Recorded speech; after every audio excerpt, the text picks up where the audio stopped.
strange, and it was literally an oxymoron. I was a private school uniform wearing girl who showed up in the projects in a plaid uniform in a convertible, pulling up in a convertible.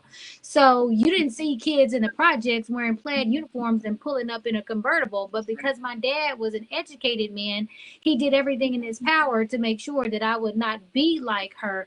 So he tried to expose me to greater possibilities, and that started with an affluent education. Wow. Now, the other part of that, like you said, was how did I deal with knowing who she was and what those dynamics were, and taking that part of me into this private school arena. Yeah. And with that being said, I say in the book, one of the first things I say is that we are as sick as our secrets. And my life secret had been that my mom was a heroin addict and who was living on the streets. So it was a commonplace thing in the projects in which her addiction thrived and everybody knew her, but it was unbeknownst to anyone and from the private school that I went to, because that was a part of my life that I was shielding from the world, Right. trying to fit in and be as normal as I possibly could, because those kids could not identify with the dynamics that I was dealing with at home. Right, that's right. And you talked a little bit about the Dope Alley in your book. Tell us a little bit about that. So What that Dope place was like. Okay, so Dope Alley is a place that had been identified by the Dallas Police Department as one of the most dangerous places in the North Dallas projects. And it was literally flooded with countless numbers of drug addicts and prostitutes and dealers. Wow. And it was the place in which my mom's addiction thrived, because it was where she would go to get her next hit. It was where she would go to engulf herself in the world of addiction, and those who were also addicts themselves, where she could find a little comfort from. So it was not that my mom was not only an addict, but she was a known addict who had spent many days in the projects and throughout the projects trying to gain sympathy from people to get money for her next hit.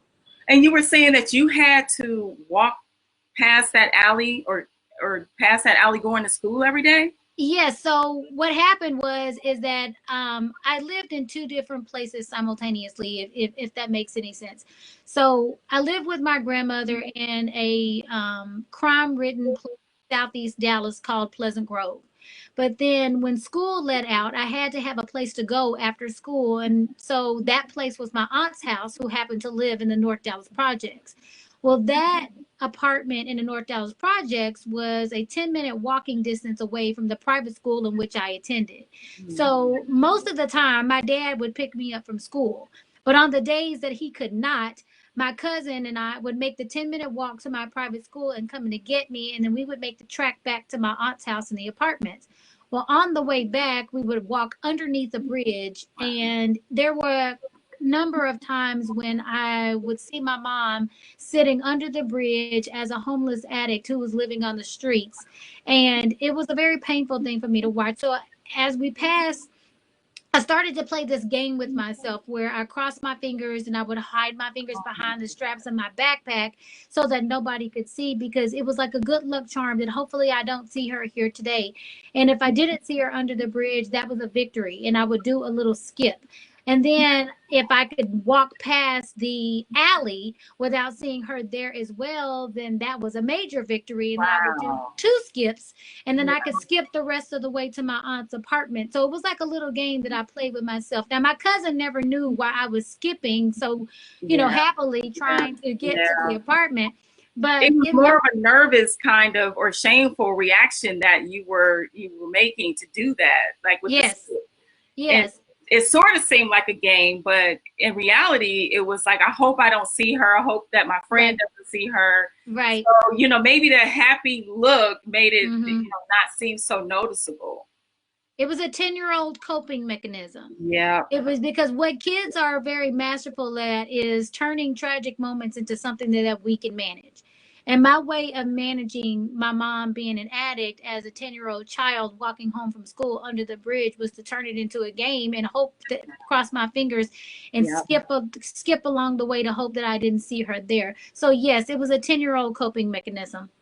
So how was your when you went to school, how was your behavior or your attitude towards like your schoolwork and um, how you behaved in school? Like how was that for you going through Um, that and going to school every day? I didn't have behavioral problems in school. My dad will be the first to tell you that I got in trouble constantly for my mouth because I was a talker and I got in trouble constantly for talking. And then there are the times where I use my mouth as a weapon because I would get into Mhm. explicit verbal exchanges with Yeah, people who would dare attempt to hurt me or question right. any of the conditions that surrounding my mom or my family environment. So I didn't have behavioral problems, but I did have a problem with my mouth, and that translated into, very explicit verbal exchanges. But on the flip side of that, I was a very motivated student because her choices were teaching me something, not only to be that I'm responsible for my choices, but also the consequences of those choices. And because her physical state was so gruesome, and it was getting even more gruesome every time that I saw her, I was hell bent on breaking the cycle of addiction. So I made school and education my number one priority so that it could be a stepping stone to not becoming like her, and I wouldn't have any excuses for not taking responsibility for myself. Wow, that's powerful. Was it hard to divide that reality into, just being this motivated student? Absolutely, it was hard to divide that reality, but it became something I got really good at and really skilled at because I was used to putting on a face at school like everything was okay and that I was fine. But on the inside, I was a child who was screaming for a love and attention and for her to choose me over drugs. So the more that I realized that I was not necessarily a priority in her life, but the addiction, she had become total surrender to her addiction, then I realized that school had to be my motivating force and something that I could use to distract me from all the tumultuous things that were going on around me. But it was definitely a fine line to walk because in one environment I had to be strong and tough and I used my mouth as a weapon, and then in another environment I had to be smart and poised and give the appearance of someone who's very intact.